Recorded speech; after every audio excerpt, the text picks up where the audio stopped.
What's up, everybody? Tom here with another video. Well, there's always that one giant bit of news that comes out each month, and we're about to see it this Friday. The question is, will it continue the streak that is now becoming one of those for the history books? We can see here, August 2021, 7 monthly win streaks in a row. Will we get past the 11? Stay tuned to find out more.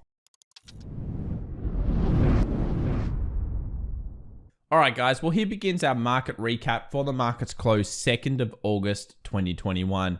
And we've got a heat map up here for the S&P 500. Just have a look at which sectors were performing best. Straight away, you'll notice energy was the best sector. And throughout today's video, we will be covering off on oil, our technical analysis levels for the NASDAQ, S&P 500, gold, Tesla, AMC, and so much more, including the volatility index. But firstly, let's take a look at the indices and see how they performed. IWM, the Russell 2000, that was the best sector through the day, 0.69 on the close. And S&P, Dow, and NASDAQ all had those big mid-session sell-offs. Well, not big, but at least sell-offs. But they rallied very heavily into the close. Notice here, the Dow and the S&P rallied the most. So when we go and have a look at which actual sectors within those were doing the best, we had energy doing quite well, but we also had the interesting one here, utilities. Now, utilities is known as a defensive sector. This marks day 2. So this is 2 days now that we have actually seen the utility sector have strong performance in it. And because it's defensive, it can show us signs of Wall Street moving towards a bit of a defensive position ahead of a big news result. We have non-farm payrolls. I would have liked to have seen more across the board defensive moves here. XLV, XLP, XLU, all of those defensive sectors should have been up a lot more. They weren't, so it's not conclusive, but it is the type of thing that in the future you might want to look for ahead of key news events to show Wall Street's real hand. Remember, they can't really hide where they're putting the money because it will show in the indices itself or the sectors.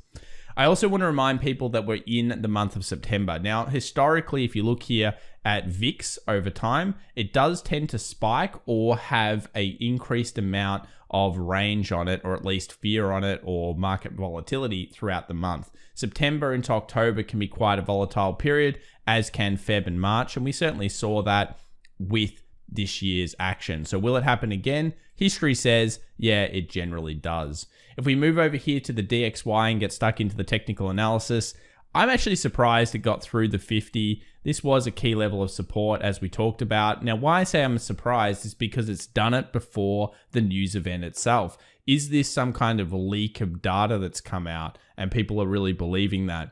When you've got weak dollar, what that's telling us is that we've got stimulus to stay here for a while. Possibly it's a weak jobs number that is going to come out. And if it is a weak jobs number, that's going to put pressure on the dollar index. The dollar index moves down to the next support, being around that 91.84. And this is the second month in a row that we've seen a preemptive movement here in the DXY before the non-farms result. Very interesting. Not that common to preemptively move so large. Let's move over to gold. Now, gold didn't move. It stayed within its range. We still have that 1820 resistance. We still have the 1807 support. We're looking for it to break through that range. If we go down to a 2 hour, you can see very clearly the bodies, the massive little range that we've got in here. And we hope to see this break, because when this breaks, it'll bring gold, but also it could be good for silver. And we've got silver trapped up here. You'll notice the 2420 continuing to hold that resistance. What a beautiful level. I am excited for silver if we can break through. I hope we can, because it's been very, very slow and boring on these commodities. Take a look at this. We go back to July 2020, and this is what I warn people for with commodities. Sometimes they're not as good an investment as people think. Bitcoin, on the other hand, has done a lot, but silver has done almost nothing. And this is pretty normal. It does tend to have, big spurts, then does nothing for a long period of time. But you'll notice that 2420, we've got that hopefully coming in soon. Let's move over to a bit more of a fun asset class to be trading at this stage. It certainly had some better trades on it. We've got here oil, and we actually have an inverse head and shoulders that's just broken that right shoulder. So we've got left shoulder, we've got the head, we've got the right shoulder. We've closed above the 69.50, which was the important level there. And I think this is pretty key. This is basically the role reversal it's coming back down to. Next level, you'd have to think is 72, then 74 plus. So I'm pretty interested in oil here. I think this is a good zone, a good range. You'll notice that resistance is just fairly strong on the charts here on the 4 hour. It's also on the 8 hour, which is excellent. You can see the inverse head and shoulder on both time frames, something you also want to pay attention to. Could it be ruined by something like non-farm payrolls? It's possible, but it is certainly one of those technical setups that you've got to pay some attention to. We'll move over now to the stock market. We'll start off straight away here on Tesla. Oh, boring, eh? Every single time this thing gets up to 740 and rejects. 1 rejection, 2 rejection, 3 rejection more. If we close above, surely this thing's off to the races to the 775, you would think technically. This is not great. However, as we've seen, once you get past this, what that is it's Wall Street letting it through to the keeper. All the little nasty shorts that are here currently, which we'll take a look at, are going to reduce themselves. And at this point, you usually see that explosive move. So like we saw over here, where you've got the rejections and then you've got that explosive move, I would love to think that it's going to be explosive if it comes through here. Because I know a lot of you Tesla guys and girls have been waiting for a long time for Tesla to come good. We'll move over to Algo Flow. Was that at least positive? Yes, it was. Near the close, you'll notice the algorithms, the nasty Wall Street algorithms, they started purchasing in. So the overall flow was positive into the close here. That's the green line for Tesla, while price wasn't. This discrepancy can be good for the next day open. Let's see whether it happens. Again, it's going to come down a lot to the non-farms numbers. If we're looking at flow heat map of options, a lot of retailers buying the $5 kind of strikes. We can see here a little bit extra puts sitting at 750, and then the next week, the next week, and the next week are overall negative in terms of the puts being there. But 730, 735, and 740, all okay strikes, much lower than they were at the start of the week. And again, I think it's price action that's really going to dictate this one. We move over to AMC. What's going on in AMC? Well, it did pull back to the 43. It found very minimal support there and moved up 1.5%. I saw a really interesting chart where it took the volume over the increased spike. So we had the volume over here, we had the increased volume over here, and you actually put them both together. It was somewhere on Twitter. Maybe I'll share it over the next couple of days. And really what it did was it brought them both together, and it showed that there was that initial volume spike that we saw, which I guess is this thing here. It then dropped off, and then it had those epic runs. So if the same events that happened here and here reoccur with the volume, with the kind of step-by-step process, AMC really could be in for a pretty epic squeeze. I know a lot of you out there are very excited about it. I think the technical bottoming, a lot of the things here technically look okay. I mean, you've got nice bottoming, you've got your strong resistances. We know 52.35 is the next level. We know after that it's like a 63. There could be some good stuff coming in here from GME and AMC if everybody chooses to do it. Was Wall Street with you guys yesterday? Yes, they were following along with the slight gain. Overall flow was positive and the price was slightly up. Again, just a nice little positive figure coming through there.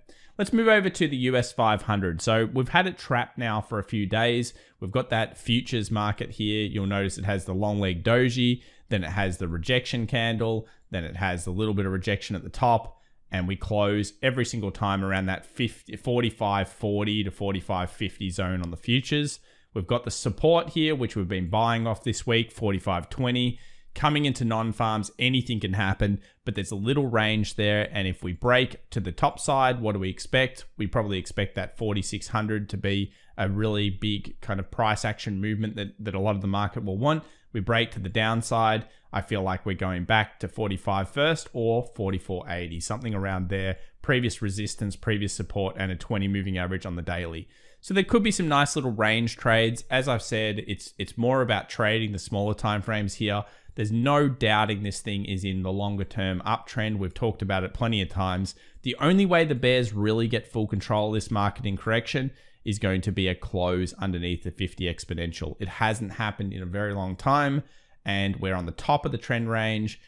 Everything's pointing towards this being kind of the little bit of a small time resistance. However, we've seen it time and time again. You follow the price action, guys, and right now there is no reason to be bearish currently in the market other than the seasonals. Other than that, we don't have any price action movement there. Let's move over to the QQQ. Now, this market has been slightly weaker. We talked about yesterday, if you take the 2-day, you got a long leg doji. I'll zoom that in so you guys can see it. What a long leg doji is indecision. So you've got a high, you've got a low, you've got indecision in the middle. Both ranges, when you close above, you've made a decision to go long. When you close below, you've made a decision to go short, and you can trade accordingly. Now, we know 375 is the next support level for QQQ if it gets underneath. And if it gets above, well, you're talking usually about going to the actual NASDAQ itself and just looking for the next round number. So in this case, it would be 7 into 8 into 9 into 16,000. Every 100 will matter for US 100. I usually tend to go with the 200 point ranges, but this time round it hit 15.7. So every 100 points as it grinds out will be the big area. In the time of this recording, you'll notice it's at 15,614, and even the futures are showing long leg doji, and through today's range on the 2-day, another long leg doji. It has no idea what it wants to do before this non-farm payrolls. IWM, how's that looking? Well, that's actually been the best.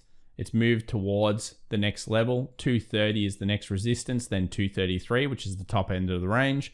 We know this has been range bound now for the better part of this year. So if you're trading IWM, good work. I mean, this was certainly a good area for it, but I don't particularly like trading this particular sector or index. I'm just not a huge fan of trading it, but either or, you can go and focus on the stocks underneath it when you start to see it rallying. Remember, these are the smaller caps, the 2,000 smaller cap companies, a lot of financials in there as well.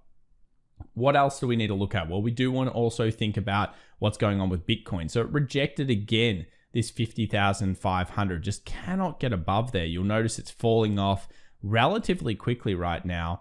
Here it comes down. You've got that big rejection coming through here, a little bit of follow through. That's like a pin bar rejection.